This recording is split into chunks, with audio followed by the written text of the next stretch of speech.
Back again with yet another bunch. Holiday Sherry this time again, yes. City of London vintage suiting. Okay, where's that all about? It's a wool worsted suiting, and yeah, it behoves no introduction.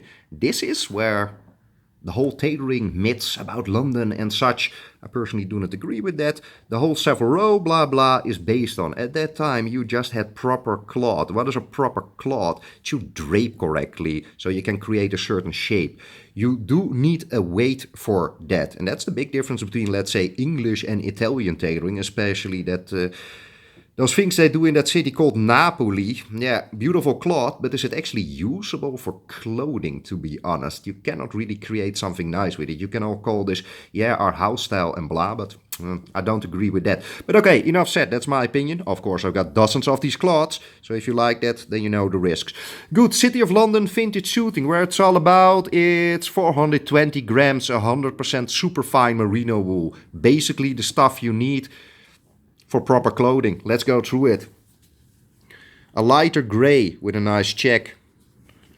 Nice charcoal with that check. And you see that check is not one big fat line. Eh? It's not like you took a felt pen and you draw that in. No, so it goes within the twill. Do you see that? Tick, tick, tick. It creates a certain more sophisticated effect. Very all to hear sophisticated for me, but okay. And that works. You see? Those whales, boom, that works. It's called twill, this stuff. Good.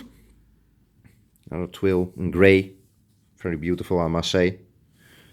I would say this is an astounding one. Do you see that the top of that, let's say, that hill, so it goes a little bit like this. That has a different shade than the bottom. So you have 3 colors going with the white. That gives nice finesse in your meetings, etc. It's hard wearing, it drapes well, so it always looks good. And yeah, just hang it at the evening and it looks like new the next day. Your herringbones, your charcoal, your anthracite, your grays may vary a bit where you are in the world. Might it be Britain, Europe, States, South America, whatever, what you refer to as a color. This is freakingly nice, I must say, especially as a waistcoat or a suit. I like this. I like it better in the fuller herringbone, to be honest. Small one is a little bit, yeah. Don't think it works, you know. If the cloth is so thick, the thread, then it should be in balance. It becomes a little bit sissy. But okay. Funky blue. Nice hazelnut one. Pinhead hazelnut. Okay, this is a nice effect. A little bit of variation during the weaving. Create some old panache effects. And this is a fun thing that the older gentlemen would wear that. So they were more fashionable 50 years ago or 100. They would have their own taste, the nice puppy toots. So in brown. And brown is not far out of town anymore. You know, some towns are jungles nowadays. This is nice, eh? You see the contrast. You add the red. Powerful display. Very beautiful.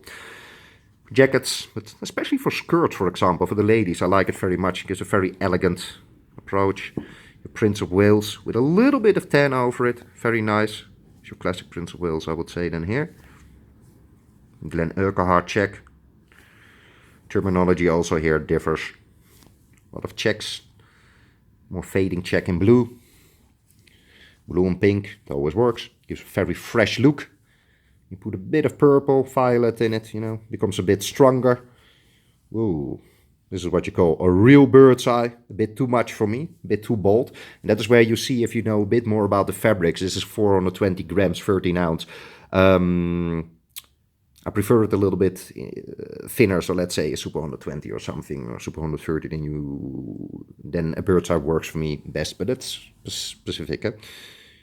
Although this is very nice with one color. Boom. Got your gray one here. This is the most beautiful, not from this merchant, but actually from Smith Woolens, the Gilt Edge book. So you have your finer stripes. See, distance between the stripes is slimmer. So it's not here to show the stripe, but to break the big cloth. Pick and pick, the shark skin, as we discussed before. Must have suit. Very proper choice for the first suit to start building that wardrobe that's really valuable over years. the newer colors. You know, ice blue, very nice. This is one of my favorites, to be honest. You can see that on our website. It's a double-breasted odd jacket with that samurai sword cut on the back. It's mine, sorry. This is a particular finish. It's a little bit, how can you say this?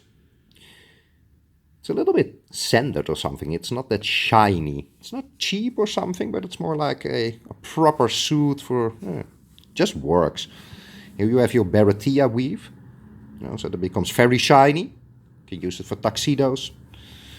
Got your plain weaves here, the grays, the blacks, the various shades of blue. Oh, this is nice to show. Midnight blue, dark navy, and then the normal navy. Yes, you have shades and shades and shades. And what do we have here? Let's call it blue. Good. So this was the City of London Vintage Bunch by Holland & Sherry, 420 grams. Merino wool, super stuff for a hard-wearing heavyweight suit. Thank you very much. If you have any questions about cloth tailoring and such, send us an email, hit us on the social media, visit our website. My name is Jean-Paul, owner from the Oost, Bespoke Tailoring in Amsterdam. We'd love to work with you if there are any questions. As said before, let us know. Have a great day. Thank you. Bye-bye.